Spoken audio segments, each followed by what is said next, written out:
Hello, Calgary Catholic teachers, and welcome to the Getting Started with the Phonics Companion recording video. My name is Kimberly Goosen, and I am the new curriculum consultant for EL K-3. Today, we're going to take a look at the Phonics Companion Guide, both digitally and some of the templates, as well as how to implement a lesson. So right now, your book is digital. So we're still waiting on the shipment of the actual book. It should be here pretty soon, but for now, it will lay on the digital platform. As well on this digital platform, there are some teacher tools and templates to use with the Phonics Companion. Now, when you actually get your physical book, then the access to the book will be gone. However, inside your book, you will find a new digital access code, and this is where you will have all of your digital tools and templates. So let's take a look at what is inside of these tools and templates.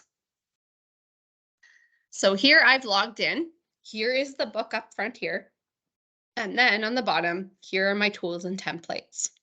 So in the first one about this resource, we have a welcome, how to use the resource, which we'll go through today, some related research articles if you want to know where this came from and the research behind it, and then a glossary of terms.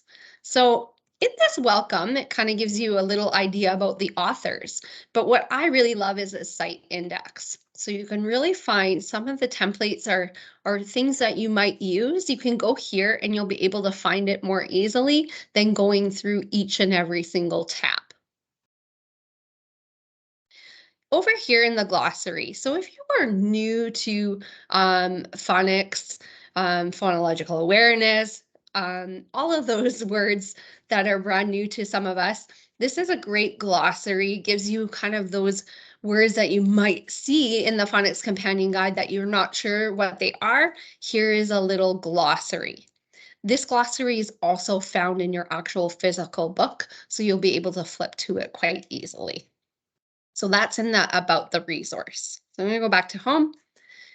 Lesson resources. This is where you will have all the necessary materials to do your lessons. So you will have an SLP video of your grapheme phoneme correspondence, as well as any activity cards or activities that you will need to print out or use with your students. So that comes with all of your lessons.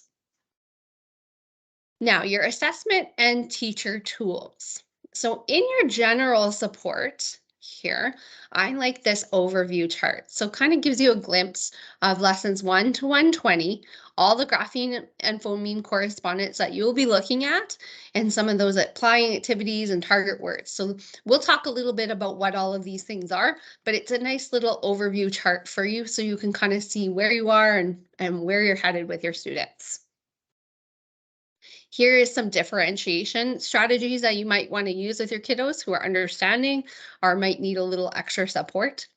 The alphabet song, and then a sample reading text. So you might see in your Phonics Companion Guide the Bug Club books. Now, some of those books don't apply to some of the GPCs, so they created a sample reading text that you could use.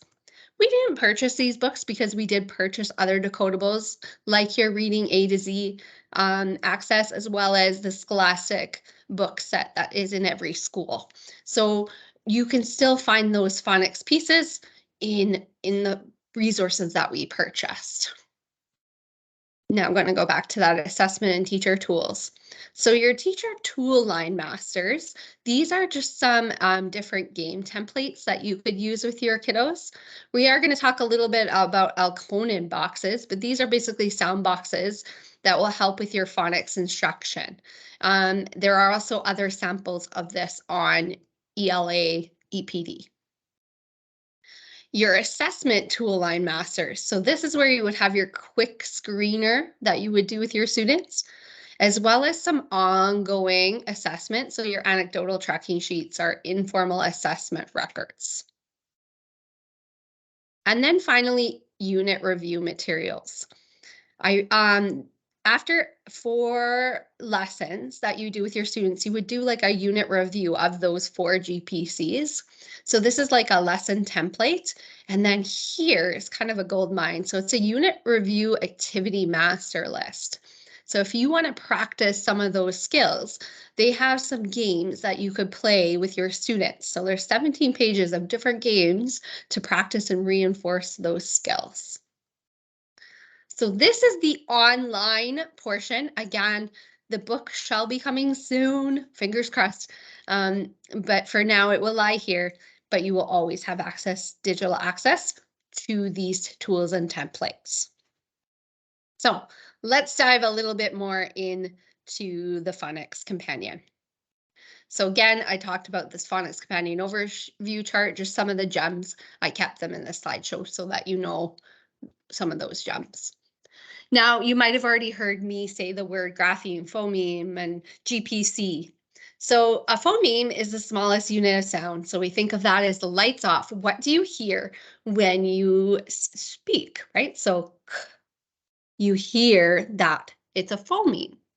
Now, grapheme is the written letter for that phoneme. So we call it a grapheme phoneme correspondent, or short GPC. So you might hear me say that. That's what I am saying.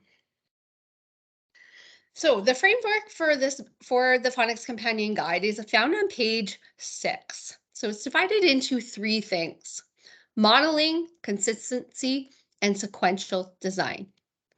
So modeling, we're really thinking about that gradual release model where you do it as a teacher. So I do it, then we do it as a class, and then the students are doing it on their own and practicing. This is really helping to reinforce those skills. And again, it's that modeling piece. So be explicit in your instruction, model for them first, then have them repeat after you. Consistency. So you should be doing your phonics instruction about 20 minutes every single day. That consistency helps to reinforce those skills and practice those skills where we can have that mastery level of that GPC. And that's really what we want as teachers. Finally, that sequential design. We want to follow a scope and sequence from the Phonics Companion Guide because it's really laid out to help build upon those skills, starting with those consonant sounds and moving your way through the GPCs, building those skills. The scope and sequence for the Phonics Companion is found on page 8 of your Phonics Companion Guide. So it is there for you so that you want to make sure that you're following from lesson 1 to 120 as we go through grade 1 and grade 2. Now, Christine Knight has also developed a scope and sequence for grades 1 and grades 2, and she took that scope and sequence and really chunked it out by your months from September to June. You will notice in there that she was not started right away in September because it's really important to be building those relationships. And in grade 2, actually, you don't even start any Phonics Companion because we do know that you're going to be doing some assessments with your students. Christine Knight is going to make a video on this, but just quickly, she did include some decodable text. So when you're working on a GPC and you want a decodable text that correlates with that, she has linked that with our Scholastic book set that we purchased, as well as your Reading A to Z and You Fly as well, which is online and free decodable books for you.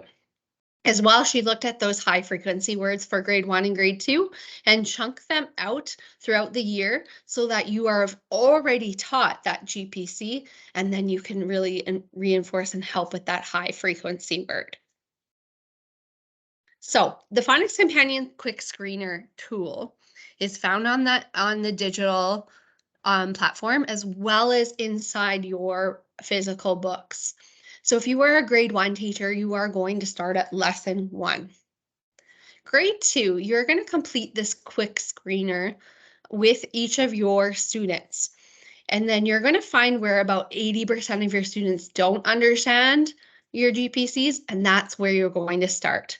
You can always start a little bit earlier. It's always better. It helps to reinforce those skills and build that mastery level before you move on.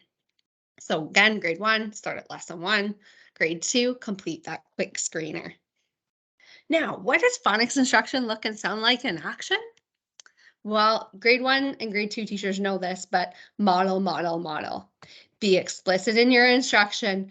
Really make sure you are modeling for them what it sounds like and what it looks like.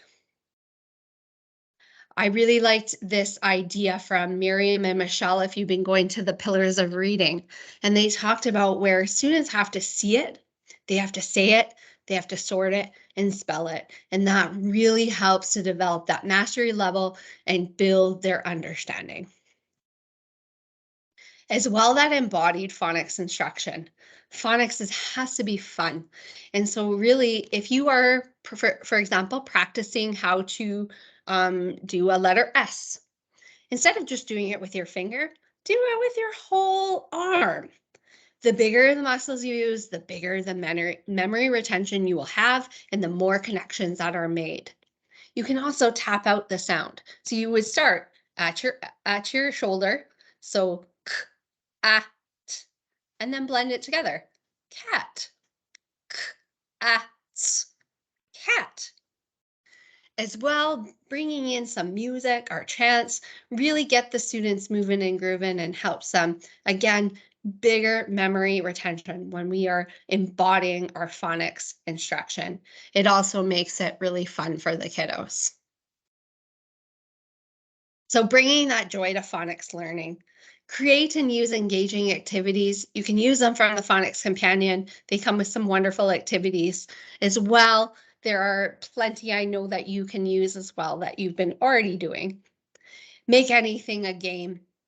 Anytime you make a game, there's big buy-in with your students. Incorporate picture books or literature that help them to practice their skills. They're very excited to tell you when they find something that they've been learning in the classroom. That hands-on and multi-sensory activities. So those sorting with the word tiles, really working with those Alconin boxes. So being able to bring up your little gems or your Play-Doh or your cars or your elastic bands. All of these things really help to get them engaged and bring that joy. And finally, tying instruction into other subject areas really builds up meaningful connections for the students as well. Like I said, they're so happy to tell you that they've already seen this and they've learned something. So this is a little video of a teacher who is doing a phonics lesson. I have it linked here so you'll be able to watch it. But basically, you will notice that she's very explicit. She models first to her students. They repeat after her, and then they do it on their own. And you'll see that they're using these cookie sheets. They only have a few letters on the top, and those yellow pieces are their Alconin boxes. So today I'm going to go through a little bit what it might look like. So Phonics Companion lessons are all divided into 3 portions: introducing that GPC, applying the GPC, and consolidating the GPC. So possible lesson breakdown would look like this. So again, 20 minutes every single day. You start with a review of your past lesson, and then you introduce your new GPC. Now they usually have an SLP video that comes with it. You are modeling for your students, and then you're doing that blending to read. So you could use those Alconin boxes to help with that blending, or again, that tapping of the shoulder. It also comes with an applying activity that you could use as well. Then on day 2, again, 20 minutes, you begin with a review of what you did last class, so that modeling and blending to read of that GPC. Then the students are really going to dive into a learning activity which comes with the Phonics Companion, or another activity that you feel would fit so that they can really practice and reinforce those skills. Finally, we have the consolidating piece. That's where we're making sure that our students are actually understanding what we are learning. And we are also reading and identifying that GPC in text. So this is where your decodable books will come in handy to help you. A possible instruction for the week for phonics would look like this. So your lesson 1, so your 1 GPC would be on Monday and a Tuesday. And then you would introduce a new GPC and you'd have your day 1 and day 2 lesson on Wednesday and Thursday. And finally, Friday would be that review of lesson 1 and 2. 20 minutes every day. Slow down, grade 1 and 2 teachers. You do not have to go as far as you used to. And really, this is about developing that mastery level of those GPCs and that phonics instruction so that they can move forward. And we'd rather have that mastery of those than just moving on to get through. Ideally, grade 1s would go through lesson 1 to 60, but if you don't go further than you need to because you really want to develop that mastery level. So, for example, lesson 76, we have the consonant OO, the sound. So day 1, you would start with your review of lesson 75, and you would go through your introducing and applying. Then day 2, again, 20 minutes, start with your review, do your learning activity, and then consolidating piece. So when we're introducing, remember that we're starting with the shift. So now we're really introducing sound first, then corresponding with that letter, the grapheme and phoneme correspondence. So if I was doing this, it would be Everybody say it, So we were starting with that modeling piece, then we would start going into that writing piece. There is an SLP video, so a QR code that is on every lesson. I also really like these mouth pictures. So again, that C portion, they can see what the sound looks like. And as well, it will tell you kind of what your breath is doing. These are all linked for you, so you can use these in the classroom. I would print them out and have them, or else you could even have your students do these and then be able to post them in the classroom. Every single phonics companion lesson comes with target words and then challenge words. You'll notice these are one syllable with the grapheme phoneme correspondent, and then these are the blends with the grapheme phoneme correspondence. So a little bit more challenging for the students. So you would start with one of the target words and you would go and you would model first. Then you would go into your blending to read and write. So this is an Alconin box that I created. So you would tap out the sound. You would then map out those letters. So here are the letter squares that come with the lesson. And then they could actually write out the word. You could put this into a sleeve, a protective sleeve, or you could create this and have this on a whiteboard. So for example, if I'm going to do the word, my target word is book. So I would start with my tap, Now let's do it together. Okay, now let's blend it. Book. So they would be tapping this out. Now you could also get some gems, or you could get some Play-Doh or cars, anything that they can use to move, and they would actually physically move the pieces up as they're saying the sounds. You'll see in that video how the students were doing that. Finally, then you would use your letter tiles to bring them up as well.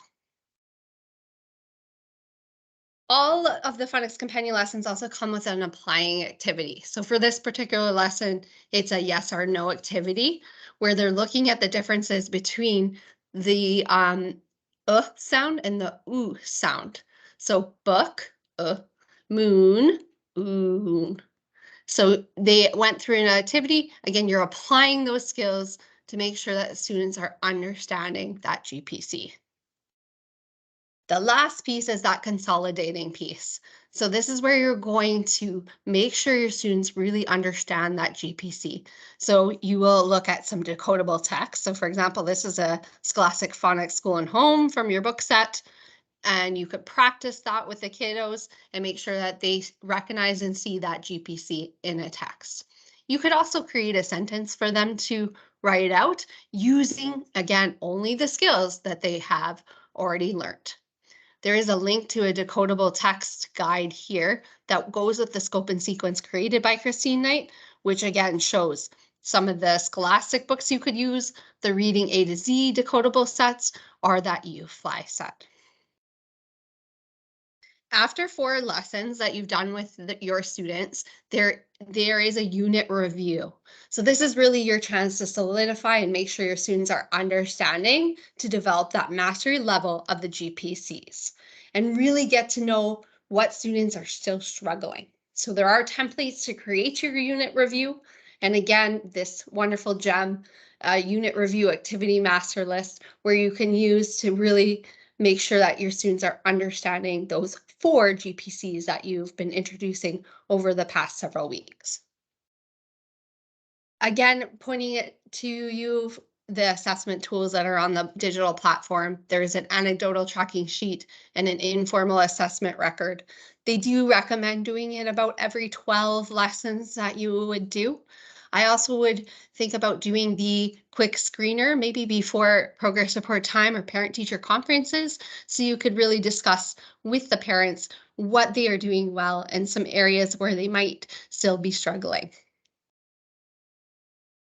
With any resource, we always want to think about managing our resources. So consider laminating those little letter boxes or sorts, or maybe using Scrabble tiles or magnetic letters as well. The Alconin boxes that you want to use, consider laminating or putting it in a protective sleeve, or maybe even using whiteboards. And then those activity masters that you use, put them in a protective sleeve and use them as a center activity so that they can be reused over and over again. As well, because a lot of the activity masters are online, you could use it as an interactive tool with your students. And again, there are lots of activities that you can do with the Phonics Companion, but you don't have to do them all. And sometimes you might have a different activity that works, and that's perfectly okay. If you have any questions, please don't hesitate to contact me at my email or phone number. I'm happy to help you get started with the Phonics Companion. I'm really excited about this resource, and I hope you are too. Thank you so much, and have an absolutely wonderful day.